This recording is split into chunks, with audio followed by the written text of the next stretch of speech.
अस्सलाम वालेकुम। साक्षी खबर में आपका इस्तकबाल है। आज देर राज़ी क़दा है। सुर्खियों से पहले सुनते हैं हदीस शरीफ। बिस्मिल्लाहिर्रहमानिर्रहीम। हज़रत अनस बिन मालिक रज़ी अल्लाह ताला अन्हु से रिवायत है, रसूलुल्लाह सल्लल्लाहु अलैहि वसल्लम ने फरमाया, जब अल्लाह ताला किसी आदमी के साथ भलाई का इरादा करता है तो मरने से पहले उसको नेक अमल की तौफीक अता कर देता है। और अब सुर्खियाँ। 27-29 मई एपी से आज़मीन हज की जिद्दा रवानगी। गन्नावरम एयरपोर्ट के करीब हज कैंप का क़याम। इंतखाब के बाद बाबू कहां गायब हो गए, तेलुगुदेशम कायदीन जवाब दें। वाईसीपी कायदीन का सवाल।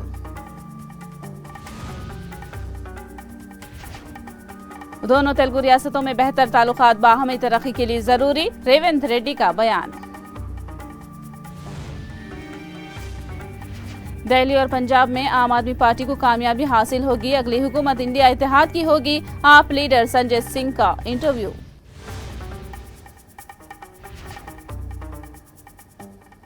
और अब तफसील। एपी के आज़मीन की विजयवाड़ा एम्बार्केशन पॉइंट से रवानगी के लिए हज हाउस में तमाम इंतजाम मुकम्मल कर लिए गए हैं।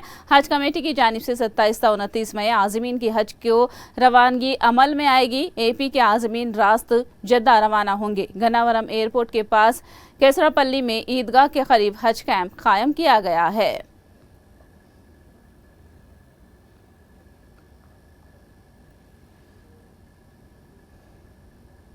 एपी में तालीमी साल 2024-25 में मजीद 5 मेडिकल कॉलेजेस में तालीम का आगाज होने जा रहा है। इस सिमत में वज़ीर आला जगन की जानिब से उठाया गया इक़दाम अब हतमी मरहले में है।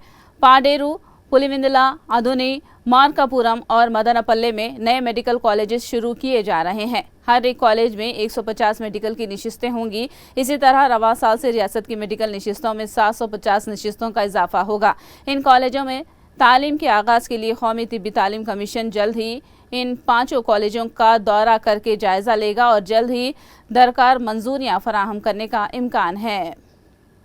तेलुगुदेशम सरबराह कहां गुम हो गए हैं, सियासी हलकों में ये बहस छिड़ गई है। बाबू किस मुल्क को रवाना हुए हैं, इस बारे में तेलुगुदेशम पार्टी ज़राए ने कुछ भी ऐलान नहीं किया है। हैदराबाद से दुबई रवाना होने वाले बाबू दुबई से कहां गए हैं, इस बात को राज में रखा गया है। वहीं बाबू के दौरे पर येलो मीडिया ने खबर ली की है कि बाबू तिब्बी जांच के लिए अमेरिका रवाना हुए हैं, जबकि अमेरिका के NRI लीडर कोमटी जयराम ने वाजे कर दिया है कि बाबू अमेरिका नहीं आए हैं और वाजे रहे कि 4 दिन से बाबू खुफिया तौर पर कहीं दौरा कर रहे हैं। वायएसआर कांग्रेस के कायदीन ने सवाल किया कि बाबू आखिर कहां गए हैं, इस बात का जवाब दें, जबकि तेलुगुदेशम कायदीन इस मौजू पर बात करने के लिए तैयार ही नहीं हैं।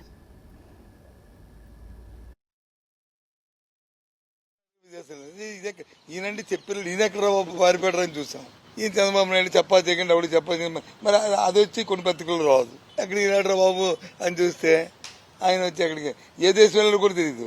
అమెరికా వాళ్ళు వచ్చి ఆ తానాకు సంబంధించిన ఇంతకుముందు తెలుగుదేశంతో సంబంధాలు ఉన్న నాయకులు వచ్చి వాళ్ళు వచ్చి మా అమెరికా రాలేదని అంటారు, వీళ్ళు వచ్చి లండన్ రాలేదంటారు. మరి ఎక్కడికి వెళ్ళాడు నాకే తెలియదు. మీకు తెలుసు ఎక్కడికి వెళ్ళాడండి, మీకు కూడా చెప్పలేదు. ఎక్కడికి వెళ్ళాడు అప్పటికి వచ్చి ఆచూకీ లేదు. రేపు 2 పత్రికల్లో వెళ్ళింది ఆయన ప్రధాన ప్రతిపక్ష నాయకుడు. ఎక్కడికి వెళ్ళాడు చంద్రబాబు నాయుడు ఆచూకీ కనుక్కున్న వారికి పారితోషికం అని ఒక అడ్వర్టైజ్మెంట్ చేయాలి. ఆంధ్రజ్యోతి రాధాకృష్ణ కన్నా తెలియాలి వీళ్ళిద్దరికి. తీరా చూస్తే వాళ్ళు కూడా క్వశ్చన్ మార్కే. ఈనాడు చంద్రబాబు నాయుడు విదేశీ పర్యటన, వైద్య పరీక్షల కోసం అమెరికాకు పోయాడని చెప్పేసేమో ఆంధ్రజ్యోతి రాధాకృష్ణ. ఈ 2 పేపర్ల మధ్య అంటే ఎల్లో మీడియాల మధ్య సఖ్యత లేదు. అంటే వీళ్ళిద్దరికే తెలియకుండా చంద్రబాబు నాయుడు ఎక్కడ పరిపాడు.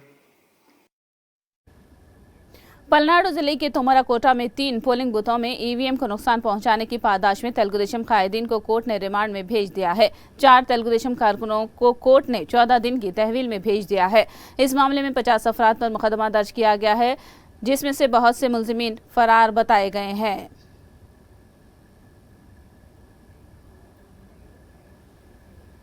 पोलिंग के बाद भड़के तशद्दुद के बाद पलनाडु में पुलिस ने चौकसी इख्तियार कर ली है। काउंटिंग के दौरान किसी भी नाखुशगवार वाक़े से निपटने के लिए सख्त सिक्योरिटी इंतजाम किए हैं।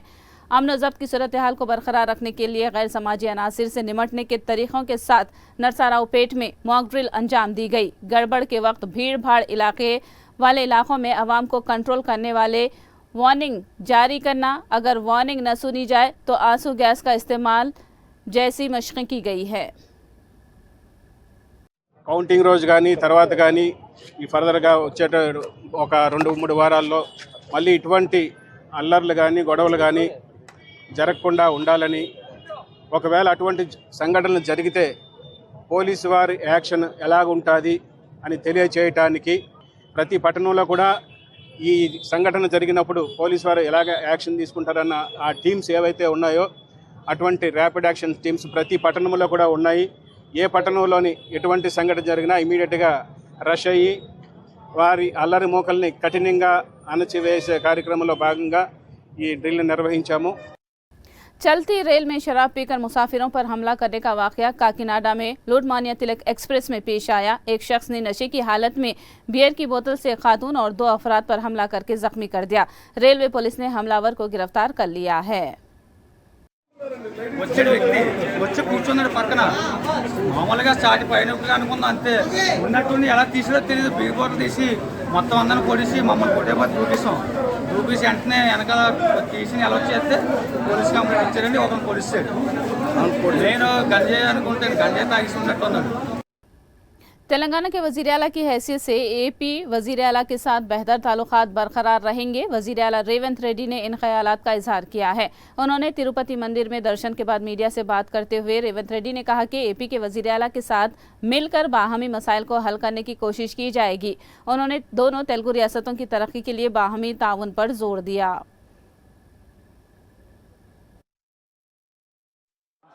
రెండు రాష్ట్రాలు అభివృద్ధి పదం వైపు నడిపించే విధంగా ఒకరికి ఒకరు సహకరించుకొని ముందుకు వెళ్ళాలని ఆకాంక్షించను. అదేవిధంగా తెలంగాణ రాష్ట్ర ప్రభుత్వం తరఫున కొండ మీద ఒక సత్రం నిర్మాణము, కళ్యాణ మండపం నిర్మించి తెలంగాణ నుంచి వచ్చే భక్తులకే కాకుండా దేశం నలుమూలల నుంచి స్వామివారిని సందర్శించుకునే భక్తులందరికీ కూడా సౌకర్యాలు కల్పించడంలో తెలంగాణ రాష్ట్ర ప్రభుత్వం కూడా భాగస్వామ్యం తీసుకోవాలనుకుంటుంది. ఈ ఫలితాల ప్రక్రియ ముగిసిన తర్వాత తప్పకుండా తెలంగాణ రాష్ట్ర ప్రభుత్వం తరఫున సత్ర నిర్మాణానికి అవకాశం ఉంటే కళ్యాణ మండపం నిర్మించి స్వామివారి సేవ కొనసాగించాలని రాష్ట్ర ప్రభుత్వం భావిస్తుంది. तेलंगाना बीजेपी के सदर किशन रेड्डी ने कांग्रेस हुकूमत पर किसानों के साथ धोखा करने का इल्जाम लगाया है। उन्होंने कहा कि कांग्रेस ने असेंबली इलेक्शन के दौरान किसानों के कर्ज माफी का जो वादा किया था उसे पूरा नहीं किया है।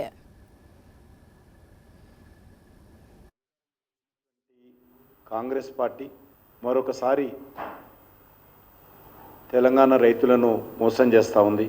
అధికారంలోకి వచ్చినటువంటి 100 రోజుల్లో రైతుల రుణమాఫీ చేస్తామని హామీ ఇచ్చి రైతాంగాన్ని నిలువున దగా చేసింది కాంగ్రెస్ పార్టీ ప్రభుత్వం. 2 లక్షల రుణమాఫీ చేస్తాము. ఈరోజు రుణమాఫీ గురించి మరి అనేక రకాలుగా ఓట్లు పెట్టి మోసం చేస్తూ ఉన్నారు. మరి ఏ ఒక్కటి కూడా ఈరోజు అమలు చేసేటువంటి పరిస్థితుల్లో కాంగ్రెస్ పార్టీ ప్రభుత్వము సానుకూలంగా ఆలోచన చేస్తలేదు. भट्टी विक्रमार्का ने वजाहत की कि उन्होंने महज ये नहीं कहा कि सिर्फ बारीक चावल की पैदावार पर ही 500 रुपये बोनस दिया जाएगा, बल्कि ये कहा कि बारीक चावल से बोनस की अदायगी का अमल शुरू होगा। भट्टी विक्रमार्का ने उनके बयान को तोड़ मरोड़ कर पेश करने का अपोजिशन पर इल्जाम लगाया और रिमार्क किया कि किसानों में कांग्रेस की बढ़ती मकबूलियत से खौफ खाकर अपोजिशन पार्टियां गुमराहकुन प्रोपेगेंडा कर रहे हैं। पैडी प्रोक्यूरमेंट सेंटर्स द्वारा కొనుగోలు కేంద్రాలు ప్రారంభించి రైతులకు ఇబ్బంది లేకుండా కేవలం 3 రోజుల్లోనే వాళ్ళ అకౌంట్స్లో డబ్బులు వేసే విధంగా చేస్తున్న కార్యకలాపాలని ఈ రాష్ట్రంలో ఉన్నటువంటి ప్రతిపక్ష పార్టీలకు సంబంధించిన కొద్దిమంది పెద్దలకి రుచించట్లేదు. తడిసిన ధాన్యాన్ని కూడా కొంటా ఉంది. మాకంటే ముందుగానే సెంటర్లు స్టార్ట్ చేసి రైతులు ఆదుకుంటుంది అనేటువంటి అక్కస్తో ఈరోజు రాష్ట్ర ప్రభుత్వం పైన తప్పుడు అవాకులు చవాకులు మాట్లాడుతూ ఉన్నారు. తడిసినా కొంటది, మొలకలెత్తినా కూడా అదే ఎంఎస్పీ రేట్తో కొంటది. మీరు నెలల తరబడి కొన్నటువంటి ధాన్యానికి డబ్బులు ఇచ్చేవాళ్ళు కాదు. మేము కేవలం 3 రోజుల్లో రైతు అకౌంట్లోకి డబ్బులు వేస్తాం. సన్న బియ్యం కొనుగోలు 500 బోనస్తో మొదలు పెడతామని చెప్పాం. ఏం చెప్పాం?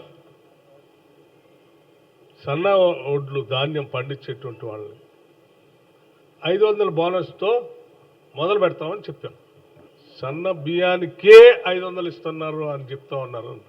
నేను చెప్పేది ఏంటంటే సన్న ధాన్యం కొనుగోలుతో మొదలు పెడుతున్నాం అన్నాం. ధాన్యాన్ని మేము మొదలు పెట్టేదాన్ని మీకు ముందు సమాచారం ఇస్తున్నాం. दुर्गा यंजाल बल्दिया के कमिश्नर सत्यनारायण रेड्डी को आला ओहदेदारों ने मुअत्तल कर दिया है। निर्मल बल्दिया में काम करने के दौरान नारायण रेड्डी पर 44 अफराद का गैर मजाज तौर पर तकर्रुर करने का इल्जाम है। इस इक़दाम के खिलाफ कार्रवाई करते हुए सत्यनारायण रेड्डी को मुअत्तल कर दिया गया। इस ज़िम्मन में CDMA ने अहकामात जारी कर दिए हैं।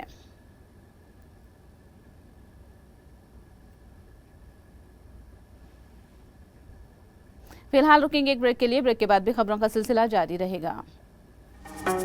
मेहदी शाहरुखी से मुलाकात करके उनसे ताज़ियत की। इब्राहिम रईसी के इंतकाल पर दारुशिफा में एक रैली का भी इनेकाद हुआ।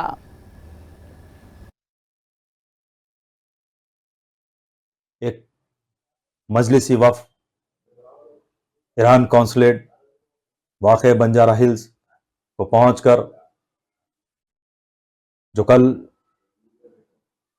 ईरान में जो एक वाक़या रोनुमा हुआ, जो president of Iran, foreign minister और उनके साथियों की जो शहादत हुई, इस मौके पर इस वफ़द ने कौंसलेट जनरल ऑफ ईरान जनाब मेहदी शाहरुखी साहब से मुलाकात की और ताज़ियत पेश की। और हमने यही कहा कि मेरी जानिब से और मेरी जमात कुल हिंद मजलिस इत्तेहादुल मुस्लिमीन की जानिब से हम तमाम आपके गम में बराबर के शामिल है। तेलंगाना कांग्रेस के कायदीन दिल्ली में 6वें मरहले की इंतखाबी मुहिम में हिस्सा ले रहे हैं। हिंदी और उर्दू जानने वाले तेलंगाना के कांग्रेस कायदीन की खिदमत दिल्ली की इंतखाबी मुहिम में ली जा रही है। तेलंगाना के सीनियर कांग्रेस कायद मल्लू रवि ने दिल्ली में मुस्लिम आबादी वाले हल्के में कांग्रेस उम्मीदवार की तायद में मुहिम चलाई और कांग्रेस को कामयाब बनाने की अपील की। दिल्ली के बाद लोकसभा सीटों पर 25 मई को पोलिंग होगी। दिल्ली के अक़लियतों ने कांग्रेस समेत इंडिया इत्तेहाद के उम्मीदवारों को कामयाब बनाने का वादा किया है।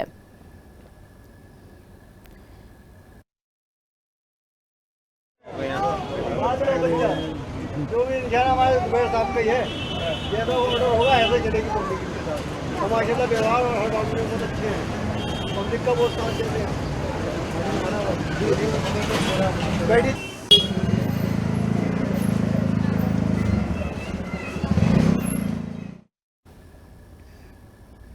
आम आदमी पार्टी के MP संजय सिंह ने साक्षी टीवी को दिए गए इंटरव्यू में दिल्ली और पंजाब में आपकी कामयाबी का दावा किया है। संजय सिंह ने दावा किया कि मरकज में इंडिया इत्तेहाद हुकूमत तश्कील देगी। उन्होंने मोदी हुकूमत पर अपोजिशन को निशाना बनाते हुए अपोजिशन को खत्म करने का इल्जाम लगाया है। हम लोग एक तरफा जीत हासिल करेंगे और इंडिया गठबंधन की 7 की 7 सीटें दिल्ली में हम लोग जीतेंगे। पंजाब में आम आदमी पार्टी की जो सीटें हैं वो हम लोग जीतेंगे और पूरे देश में इंडिया अलायंस की सरकार बनने जा रही है। We are going to form government on 4th of June और India alliance is getting lot of support from the people of this country in each and every states. The main issue is that our prime minister is not talking about the basic issues of this country. He is just diverting the basic issues and talking about Hindu, Musliman, Hindustan, Pakistan. So people are not liking this and they will vote against BJP, against NDA government. You can see what is happening in West Bengal. They are targeting Mamata Banerjee government. They are targeting Maharashtra and they are targeting in Maharashtra. You can see they are targeting Uddhav Thackeray, Sharad Pawar, Congress party in Maharashtra.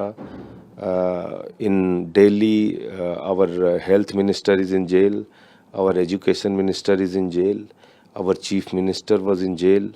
So I was in jail. So Mr. Narendra Modi wants to finish the opposition parties in this country. So it can't be happen in democracy. India is the largest democracy in the world. And we are fighting to save our constitution. We are fighting to save our democracy. We are fighting to save the election process in this country. And we are fighting to save the rights of the people for vote. Delhi में 25 मई को होने वाले Lok Sabha election के ज़िमन में मरकजी वजीर नितिन गडकरी ने इंतखाबी जलसे को खिताब किया। उन्होंने दिल्ली में 65,000 करोड़ की लागत से सड़कों की तामीर का दावा किया। सरकार की बात तो लंबी होगी, मैं अपनी बात करता हूं। मैंने केवल दिल्ली में 65,000 करोड़ के रोड बनाए। 65,000 करोड़, 35,000 करोड़ के पूरे हुए। दिल्ली से मेरठ 8,000 करोड़ का, बीच में 14 लेने 90 किलो। आपके यहां से नजदीक, आप जाते होंगे, मैं तो बहुत कम जाता हूं इधर। 8,000 करोड़ का रोड बनाया। मेरठ में मैं गया था, लोग मुझे बताते थे पहले हमको 4.5 घंटे लगते थे, अब 40 मिनट में पहुंच जाते हैं। और आइसक्रीम खाने के लिए कैनॉट प्लेस जाते हैं। फिर दिल्ली का रिंग रोड हमने बनाया। झगड़ा चल रहा था, दिल्ली, उत्तर प्रदेश, हरियाणा, सुप्रीम कोर्ट में केस थी। तो भूरे लाल करके एक हमारे रिटायर्ड IAS ऑफिसर थे, उनके अध्यक्षता में सुप्रीम कोर्ट ने एक कमेटी बनाई थी। कोई राज्य अपना हिस्सा नहीं दे रहा था। मैंने कहा छोड़ दो, किसी के पैसे नहीं चाहिए। मैंने 12,000 रुपए खर्चा करके दिल्ली का रिंग रोड पूरा किया, पेरिफेरल रोड। दिल्ली के वजीर आला अरविंद केजरीवाल ने अपने रोड शो के दौरान मोदी हुकूमत को तनकीद का निशाना बनाया।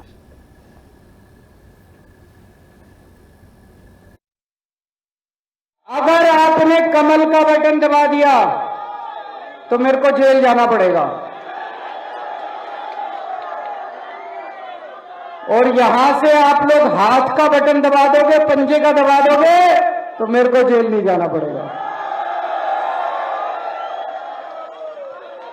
आप देख लेना, इन्होंने इतनी गुंडागर्दी मचा रखी है। इन्होंने मनीष सिसोदिया को जेल में डाल दिया, केजरीवाल को जेल में डाल दिया, सतिंदर जैन को जेल में डाल दिया, संजय सिंह को जेल में डाल दिया, परसों मेरे PA को भी जेल में डाल दिया। अब कह रहे हैं आतिशी को भी जेल में डालेंगे, सौरभ भारद्वाज को भी जेल में डालेंगे। अरे हमने प्रधानमंत्री बनाया था, थानेदार बनाया था। सवेरे उठ के इसको भी, और बिल्कुल झूठे केस कह रहे हैं 100 करोड़ का घोटाला हो गया।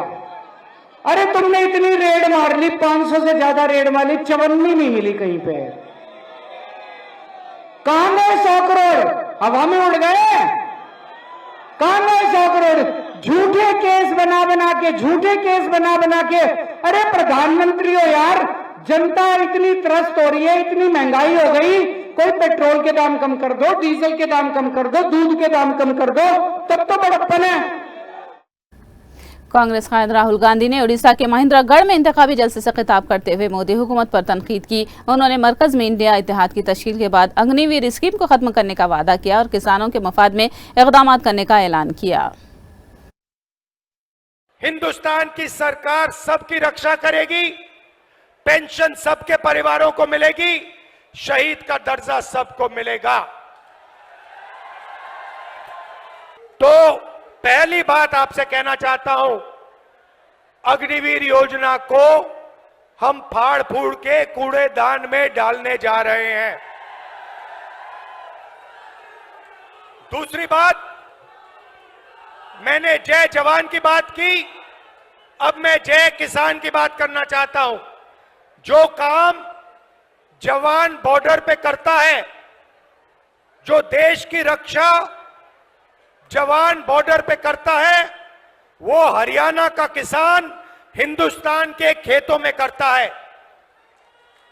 तो अगर जवान की बात करी तो किसान की बात भी करनी पड़ेगी।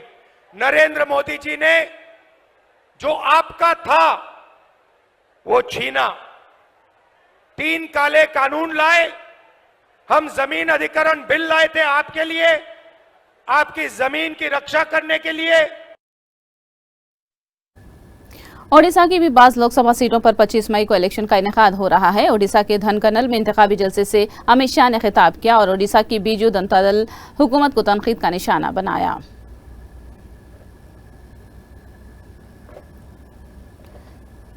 हरियाणा के झाझड़ से ताल्लुक रखने वाले निशानाबाज मानू भाकर का ओलंपिक्स के लिए इंतखाब हुआ है। मानू भाकर ने ओलंपिक के लिए इंतखाब पर खुशी का इजहार किया और पूरी तैयारी के साथ ओलंपिक्स में हिस्सा लेने का अज़्म जाहिर किया है। मानू भाकर ने कहा कि उनके निशानेबाज बनने में उनके वालिदैन का ताउन अहम रहा है। पहला टोक्यो ओलंपिक्स में जो थोड़ा सा कमी रह गई थी उस पे ही ध्यान है अभी की, उस तरीके की कोई कमी नहीं रहनी चाहिए। इस बारी पूरी मेहनत से जाऊंगी। हालांकि रिजल्ट जो जैसा भी रहे, बस इस बार कुछ कमी नहीं छोड़ना चाहती तैयारी में, और टेक्निकल उसमें कि मतलब कुछ टूट गया, फूट गया, खराब हो गया, ऐसा ना हो। तो बस उसी की उम्मीद है कि दूसरा मौका है मेरे पास और 3 इवेंट में मैं पार्टिसिपेट करूंगी। तो होपफुली भगवान की दुआ से अच्छा होगा। परिवार का क्या सपोर्ट है?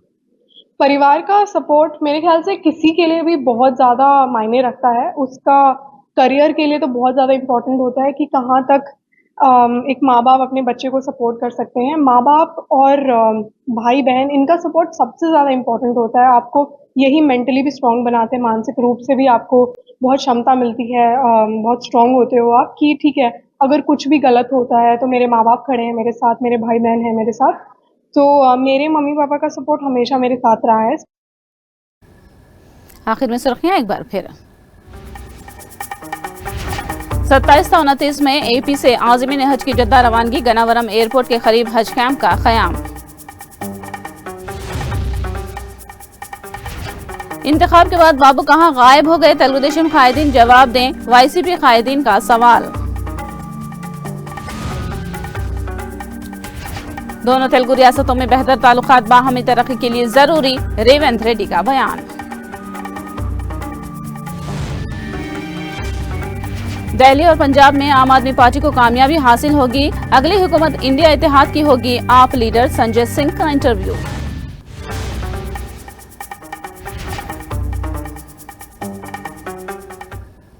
साक्षी खबर में फिलहाल इतना ही। साक्षी टीवी पर खबरों का सिलसिला जारी रहेगा।